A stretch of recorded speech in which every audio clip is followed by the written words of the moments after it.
Hi ladies and gentlemen, this is Cynthia the Audiophile, and I'm here with Eric from Part-Time Audiophile. Eric, I have a few questions for you.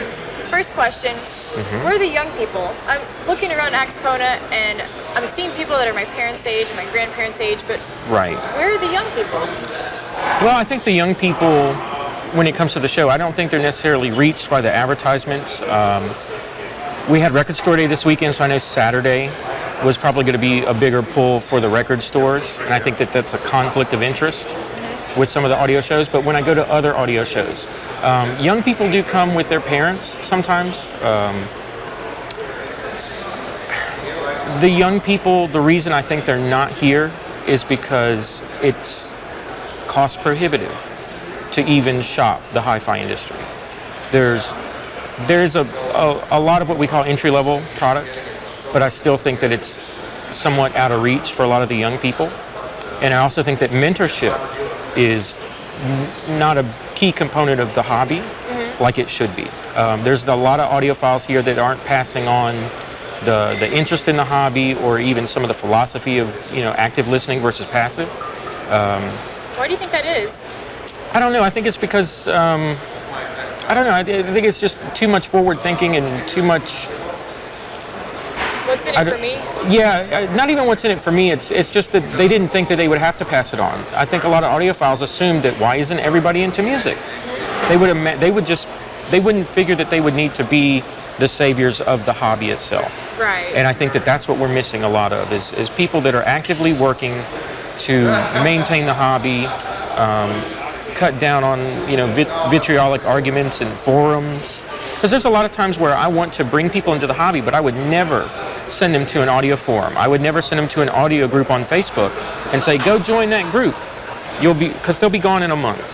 It's just one of those things. So like where I bring young people in is I have a vinyl club in Raleigh, North Carolina, and it's called the Oak City Vinyl Club.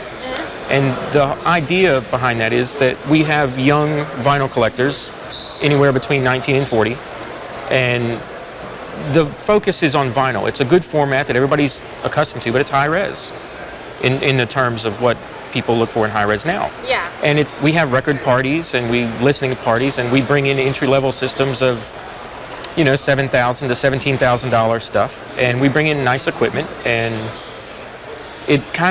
we're bringing in audiophile, I guess, tendencies and philosophy in through the back door by using the format as the bait. So vinyl being the gateway drug? Vinyl is the gateway drug, yeah. I think so, because when you show somebody that this is, their record collection, you already own this music. This is what it could sound like if you took more care in the investment of the system and playback. Okay. So has that converted anybody, those parties that you've Yes, that's where I draw the litmus. When people say, like, we let someone hear a system and they were really positive about it, I don't think that's enough. It has to go down to put your money where your mouth is. Yeah, are you going to buy that? Are you going to buy that? And a lot of times with some of the people at the Oak City Vinyl Club, we have put them in position to either possibly buy used if financial means aren't available, or at least connect them with a trip to a dealer.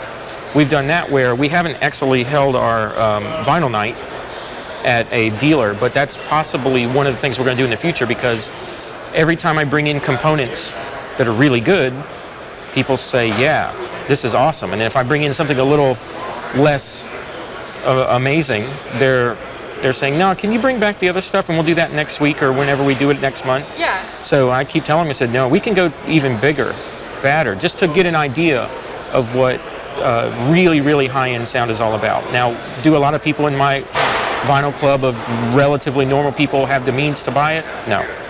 But one day. And I think that also that as more young people in the millennial zone, less than the Gen Z zone, settle down, plant roots, you will find that they start to roll into the audio shows. So have you had anyone buy an audiophile system? Pieces and components. Start building it one piece at a time. Yeah, the Oak City Vinyl Club thing started spring of last year, so it's fairly new. Right now we're meeting once a month. We have had where we did 2 meetings in December, so that was mostly just because I had a lot of stuff in at Christmas time, review samples that I was like, let's listen to some new gear that I got in before the year's over. But yeah, I've had turntables that were purchased. Funny thing is, this might lead to one of the questions I know you're going to ask. One of the women at our Oak City Vinyl Club, out of the 60 members, 27 are women. Oh, wow. And it typically is because I think that vinyl is one of those things, or music in general. Everybody loves music. So when it comes down to the gear, Keep going. So vinyl is this thing that I think everybody is open to. Music is something that everybody loves, regardless of gender, race, or whatever.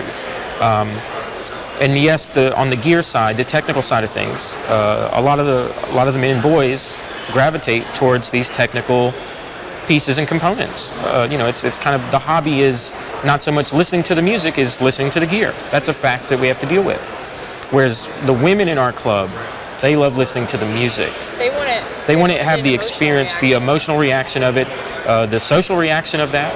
So they're into vinyl, and because there's an equilibrium there, where vinyl and music is just available to everyone, I feel that the fact that the women are the ones taking the more serious jumps towards making the investment in buying turntables, buying powered speakers that have phono stages built in, looking at equipment that like may actually have to be saved up for, $1,700 speakers. And I've got a friend who, she's now a mother, and she's looking at high-end speakers. But she's like a young woman. She's in her mid-20s, and she's like caught the bug. She has a full appreciation for what high-end audio is. So but it sounds like you're doing a good job with these. Yeah, I'm trying to be as evangelistic as possible about vinyl, because it's a readily available source of high-res music that I think a lot of people have access to. Some of the subscription services are nice, but a lot of the people I'm encountering, they're into vinyl, so they're into music, and they're in a habit of already shopping for that. So I think if they've got that much passion already to have developed a record collection, that same passion could carry over to component and gear side of the hobby. Whereas a streaming service, like if someone says, I have a Spotify account and I spend $99 a month on it, they may not really make a transition. There's no passion there. They might just say, I don't want commercials. That's why they're into subscriptions. So, but I think vinyl, like you guys say, it's the gateway. And as far as women in the hobby, they're coming. As women kind of develop more agency over their careers, over their life choices that they make, as double standards start to fall socially and culturally, they're coming. And they're going to be a force to be reckoned with. I think the companies are doing a good job actually catering to them as far as like design, although I don't think that really matters at the end of the day. Like, I don't think that all the component companies say, well, we have to make it pretty or lifestyle to fit decor. There's a turntable EAT makes that they have a leather-wrapped brown, black, and they consider it a very masculine aesthetic. Yeah. But it's very popular at this show with women coming in and saying, that's hot, gotta have it. Like the same thing the guys like, girls want it too, and they have a right to it. That's true. We don't always want it to look girly. Yeah, and around 2005, there was a masculine aesthetic that was rustic, a lot of natural materials, a lot of dark browns, a lot of rustic material metals that were unfinished, and it was considered a masculine aesthetic that a lot of the interior design people started jumping on board with, but what they didn't expect was that it was going to take off and become just the standard trend for interior decors. And women were kind of leading that charge to change it. So it was kind of an unexpected thing. So I think that the current aesthetic of hi-fi will appeal to everybody. Like, I don't think that people have to go out making pink turntables. I don't think you have to put flowers on anything. So I think it's just one of those things where it's not condescending, but I just don't think it's necessary. Okay. It's one of those things where women are going to take over their own lives and agency and make a big impact economically, socially, and contribute as much as they do, I guess, influence the market as things change. In some cases, I do think that even women may be the saviors of the hi-fi hobby. It could be. I haven't looked at it, but I really, when I look at like a 10-year or 15-year from now, there's going to be a lot of things missing that are here currently today. And that's just a fact of generational the hobby itself almost seems to be a generational thing, not a cultural phenomenon. It's just tied to a certain age group that a lot of them sadly won't be here. And with that, if the people that are left in younger age groups like Generation X, the millennial generation and Generation Z, if the market is open to both men and women at that time, I think the hobby will be able to sustain itself because of just new customers, you know. And I think vinyl will be a big push because I don't think vinyl's going away. People say it was just a fad, but I think it's here to stay. And because of that, it will be so easy to have just a large 3-4 generations of people connected to high-res music in that regard. So I think the future is bright for the hobby. So if this were your show, what would you do to get more young people and women to come to it? I would reach out to more record stores. I'd like to say vinyl's that gateway drug. I know that the Expo Hall has a lot of vinyl stuff going on. Keeping the headphone community involved, because I know the headphone community is younger, and they're interested in 2-channel. The headphone community that I've talked to, if they're spending over $1,000 on headphones, they are interested in 2-channel, but they're not interested in the entry-level stuff when it comes to 2-channel. Yeah. To better what someone might get out of a $3,000 headphone amplifier and headphone combination system, you would need to really spend a lot of money in the 2-channel arena to better that. So when I talk to a lot of the guys in the headphones segment, when they come to 2-channel, they're interested in MSB, Wilson. They're interested in really a lot of the more expensive stuff because the entry-level stuff, not to name names, but stuff under $2,000 just doesn't do it. They feel that they can actually get a better experience and closer to the music through the headphones at a much lower cost. And again, that comes from nomadic nature of the young people, because a lot of us don't know. We may not have settled in a house. We're probably still in apartments.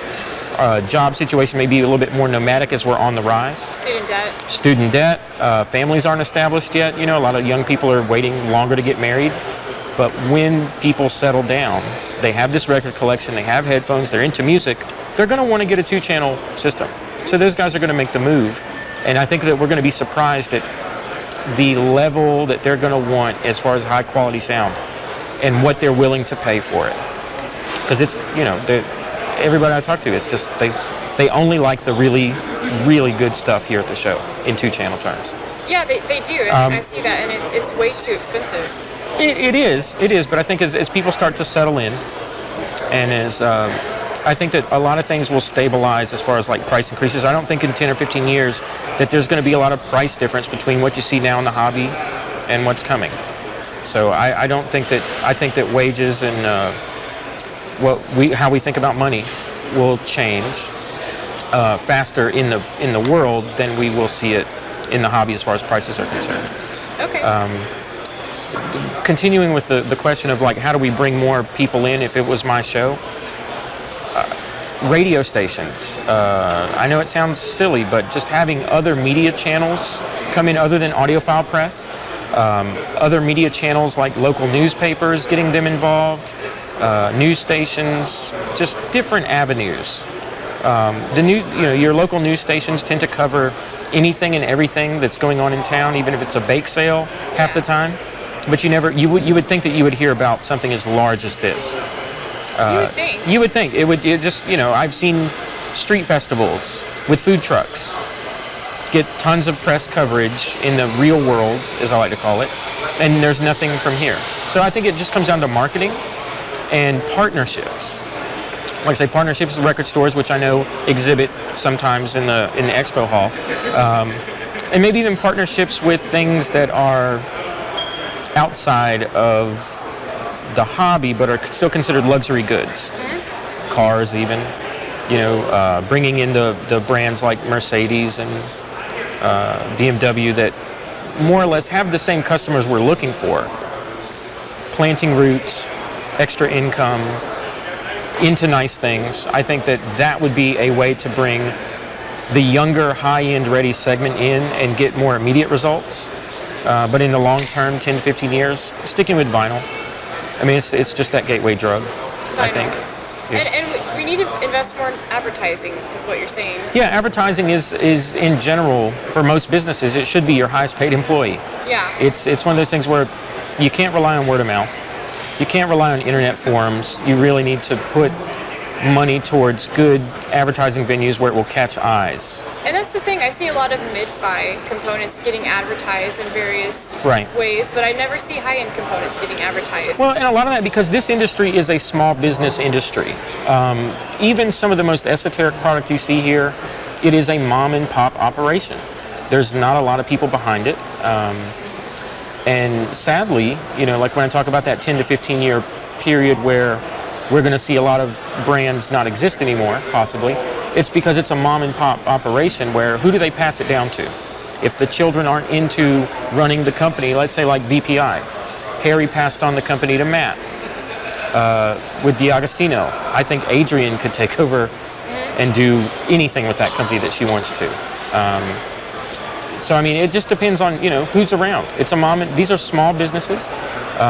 They have to operate at a price point sometimes where it's not about the cost of manufacturing, it's about the cost of running a business, going to shows, and that all factors into product price. And it goes back to mentorship again. Yeah, well. Yeah, it goes back to mentorship. You have to, I don't think a lot of, even the companies with a vested interest in maintaining their brand, I don't know if they were looking forward enough to think that they would have to either sell the company or put someone in position from the family to take over and run the business. I didn't, and I know a lot of the end users, a lot of the audiophiles are thinking, well, my kids aren't into it, so what? Got to do better, got to do harder, try harder, because you're going to see a lot of, like I say, there's a generation of 60s and 70-year-old audiophiles here at the show that in 10 years won't be here, and a lot of that equipment will be in the used market.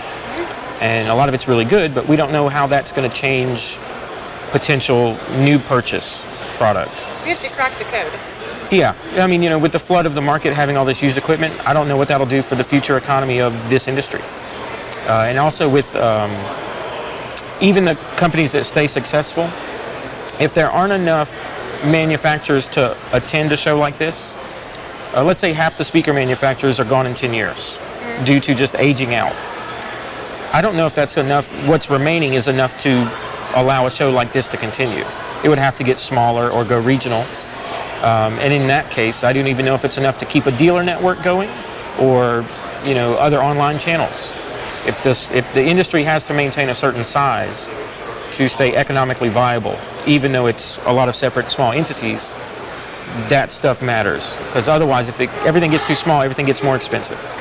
The bigger the business, the more money you have to throw around towards advertising, which is why I think you see a lot of mid-fi stuff getting promoted and advertised more than the small mom and pop companies of 2 to 7 employees. So it's up to everyone. It's up to the manufacturers and the dealers. Definitely. And there are some innovation things that need to happen.